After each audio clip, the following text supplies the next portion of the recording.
house was on 11 Arbor Drive in Piedmont, California.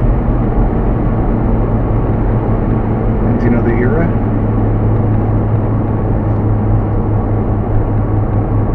Not really. It was built well before the earthquake and fire in San Francisco.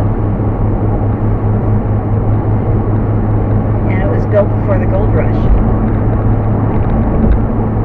And they built it? Yes. Or their father built it? Their father built it. And where did he come from? I have no idea. It came by covered wagon. Because isn't that the house that had the parrot in it? Right. Okay, well, can you tell the parrot story? A friend of his was on board a ship, and he had promised this friend that if the friend ever died, that he would take care of the parrot. And the friend died, and much to the family's surprise and amazement, he probably made the promise before he had children, because when they got the parrot, they were surprised that the parrot swore a lot, and they didn't want the parrot necessarily around the girls. But he had made this promise, so they had to keep the parrot. And the house had a big cellar, so they put the parrot down in the cellar, and it lived down there.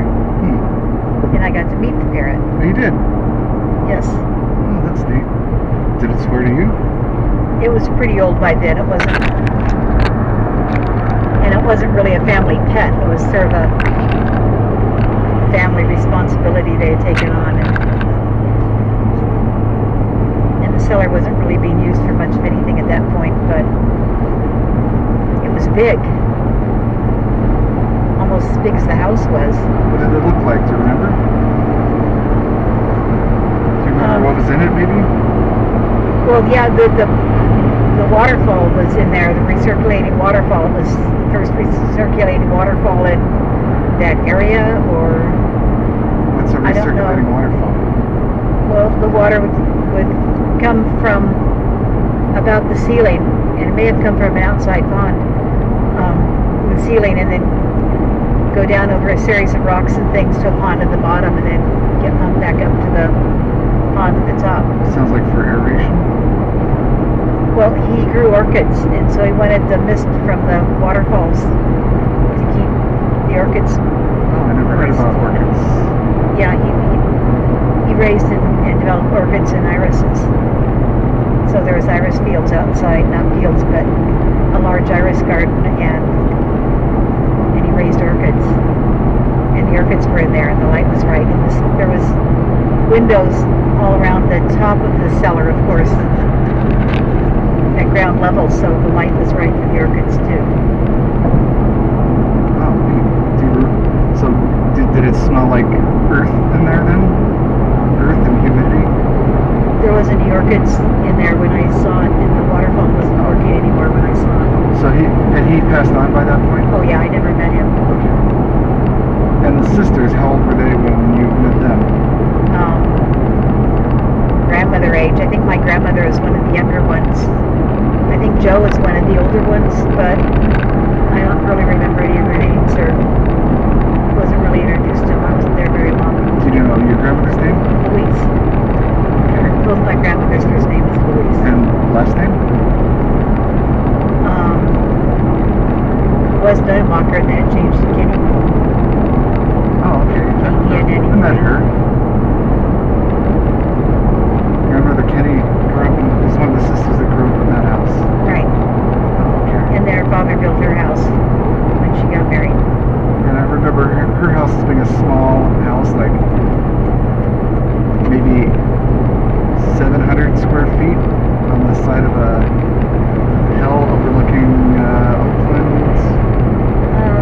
Her house. Narrow street. Narrow street. Very steep, narrow street.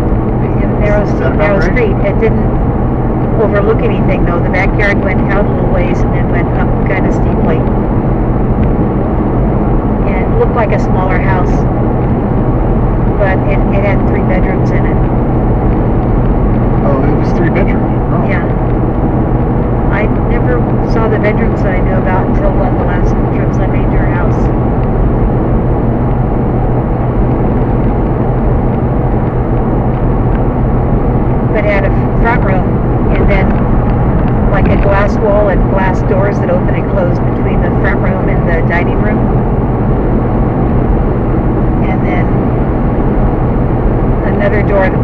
kitchen, and the kitchen had a breakfast nook in it. So the dining room had the formal table in it and hutch and dishes.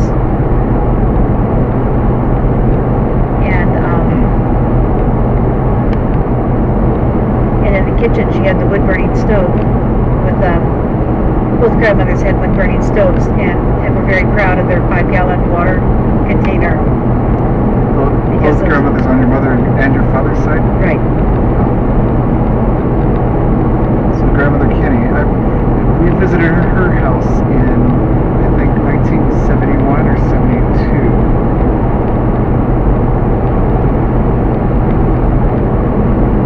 Now, what do you remember about her growing up? I guess let's go back to the house with all the sisters in it. So you remember the cellar. Right. Why were you down there in the cellar?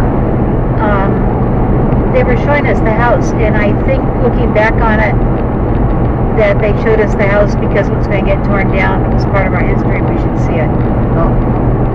Because I'd never seen it before, and when I went back to see it, it was gone. And it dawned on me they had said they had sold pieces of land off to survive, and that they were going to build smaller houses. But the house was quite wonderful. It had a wall in front of it, so you went upstairs, and then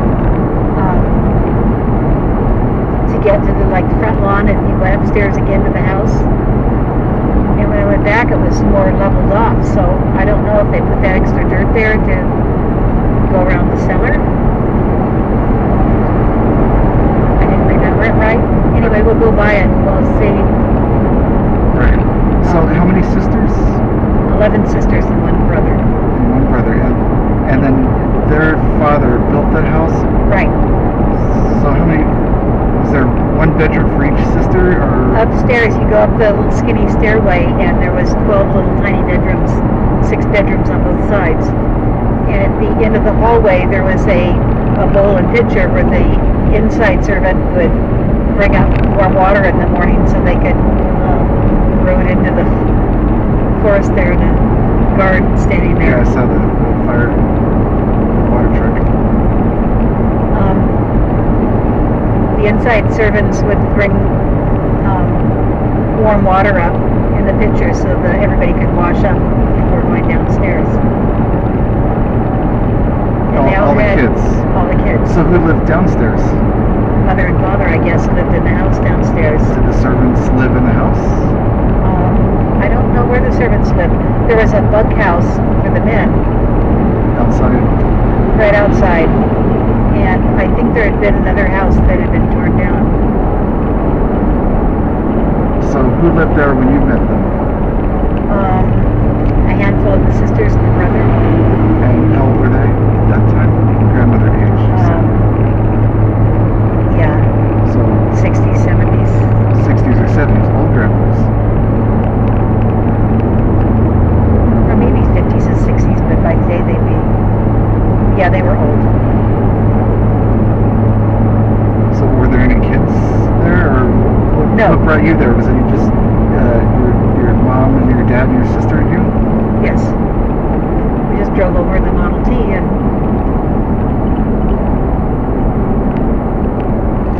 I didn't really talk to my parents a lot, so they didn't, anything I heard that was kind of overheard from conversations, my sister, conversations, the mom there. But we went into the house, and the first room was a parlor. You know, like you read books of fancy houses that have parlors to meet the minister or something in. And Okay, so describe it then. You go in the front door, and the Go in the first front door. First room is usually like a formal entryway, or an atrium, or hallway, or something. So what was in that house? Do you remember? They had couches and enough couches that all the girls could sit there and their company could sit there. So right inside the front door, were couches? A room with couches, and How big was that room? a pretty good size. And the house was pretty good size. And there was a hutch with collectibles in it, doilies everywhere, doilies on the arms of the couch, and tatting, and doilies with layers on them, because the girls had made a lot of that, I guess, and over the arms. But that was common to do over the arms of the couches where there was any wear, and backs of couches, and under lamps or candle holders or anything, there was doilies. So you were a little girl, like how old?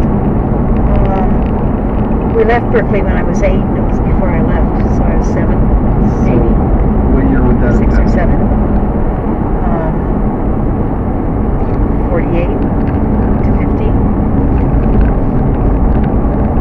Los Angeles, 1950, so it's probably 1948 or 49. 47, somewhere in there. So did you just visit them on the one occasion, or? The one occasion. And I think overheard the older one telling my mother, but it's important because it's part of the family history. They need to remember it. I know he stayed longer than my mother is comfortable with, but they kind of insisted that they show us the whole thing. Outside there was a big, attached to the house, there was a huge stone like barbecue pit and an outside kitchen where the outside servants or outside help would make the meals for the guys in the bunkhouse, and where they roasted whole cows or pigs or whatever they were cooking, and made the meals for the hired help. And that hadn't been used in a long time. So hired help were like field workers or farm help, or do you know, ranch or? Chicken ranch is all I know. Oh, chicken ranch. I didn't know that.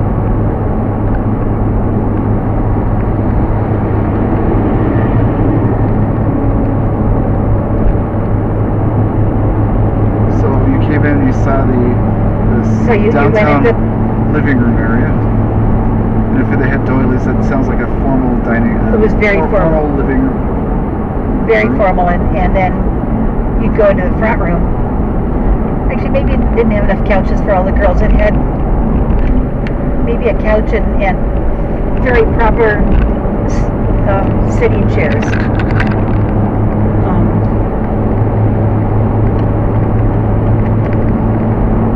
And an oval carpet and a place to put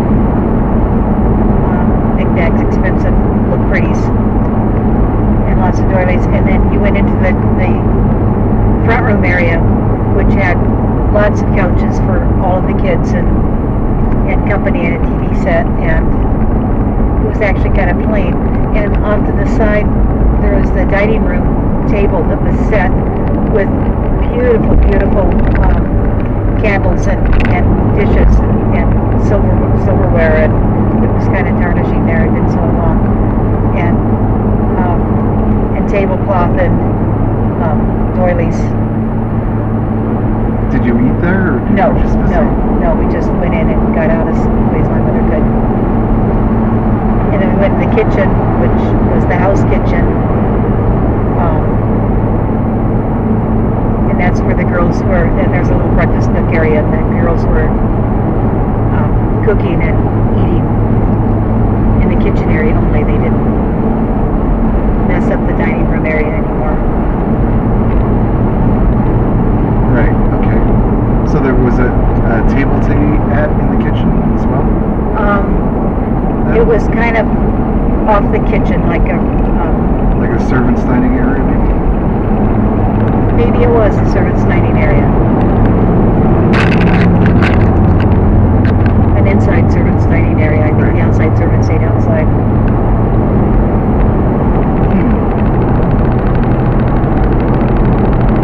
Or maybe inside was helper servants and outside was Yeah, right.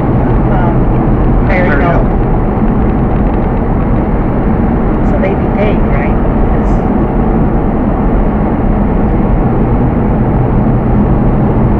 I never don't met know any of those the people either. finances, but I don't know. I assume they're all paid to some degree. Right.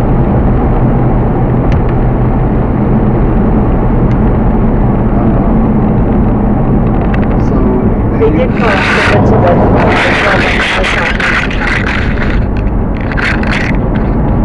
And they lived there.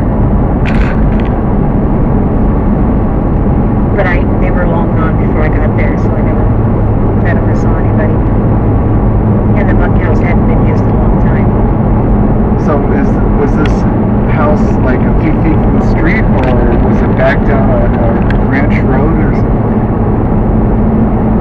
Well, 11 River Drive, you'll see when you get there, it was close to the street. Up on a hill, but deep on Salt. Well, this is not recording for me, it's recording Right. for Violet and other generations. It was fairly close to the street. It was set back, I don't know, 25 or 50 feet, but it was so huge that in proportion it looked like it was close to the street. And there wasn't any other houses around it at that point. Oh, okay. The only house around. And it was huge. Or it appeared it was the largest house I think I'd been in. Okay, so you said you were in the Model T, and that Model T had a rumble seat. Does that mean you and your sister were in the rumble seat? Never. We were never allowed in the rumble seat. I sat between my mother and father.